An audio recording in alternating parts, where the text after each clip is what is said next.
Let's imagine we've gone back in time to the early 20th century. We're traveling first class on the world's most magnificent luxury ocean liner. The date, April 14th, 1912. The ship, the pride of the White Star Line, the RMS Titanic. This room is an exact reproduction of the doomed ship's famous grand staircase. It's just one of many of the authentic recreations you'll see at this most unique Orlando location. Welcome aboard Titanic, the exhibition.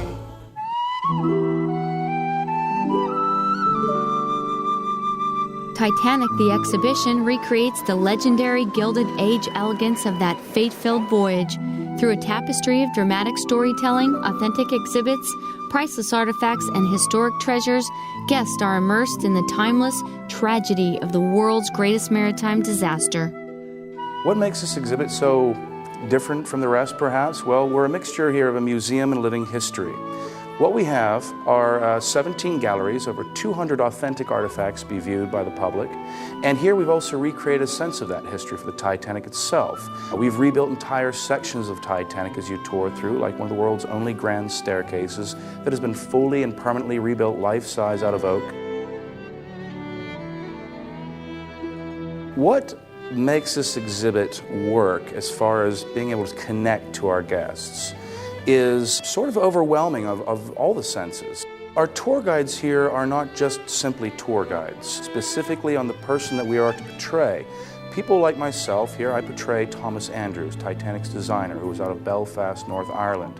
Now there is a whole wealth of information about that man's life that is to be conveyed during this tour. What brings our guests closer to this story, personally, is also the tickets. On our tickets, we actually have, of course, randomly printed names of all the passengers and crew that were on the original Titanic. Our guests have that ticket with one name selected, and that's the person that they will become or portray. They hold on to that ticket, and we share the stories of the passengers and crew as they go through with us on this emotional journey. Towards the very end, our guests will look up that name on their ticket and get, in a sense, that personal sense of what it must have been like when they find on the memorial wall what class they belonged to, what fate would have had in store for each of them if they had been there that night. On that fateful night of April 14th, 1912, tragedy destroyed the Titanic, a ship considered the engineering marvel of its age. She was built with unparalleled size and luxury, nearly 900 feet long, 92 feet wide, and 104 feet tall. The Titanic stood higher above the water than most buildings of that time. Because of her double hull and a system of 16 watertight compartments, the Titanic was also said to be unsinkable. The maiden North Atlantic voyage included the elite of British and American society. On segregated lower decks, poor immigrants also journeyed hoping to start a new life in America. Despite 6 telegraphed iceberg warnings on its first voyage from Southampton, England to New York City, the Titanic sideswiped an iceberg at 11:40 p.m. on April 14th. The type of steel used in the Titanic hull had become brittle in the frigid North Atlantic waters. It fractured easily in the collision, and the hull's riveted seams failed. Seawater flooded through the bow of the ship. About 2.5 hours later, the vessel broke in two and sank.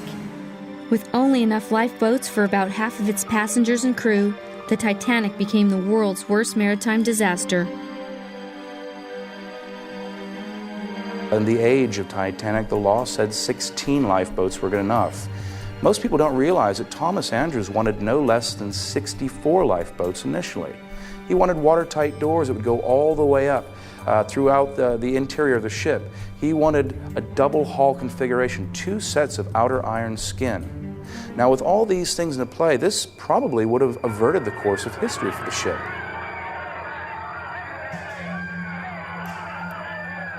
As history shows, Thomas Andrews was right.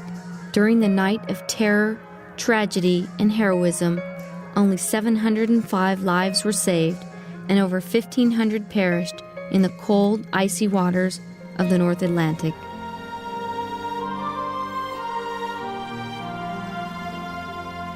Today, Titanic, the exhibition, brings you a fascinating journey back in time, reliving the legendary history of a doomed ship whose tragic legacy has become forever etched in our time.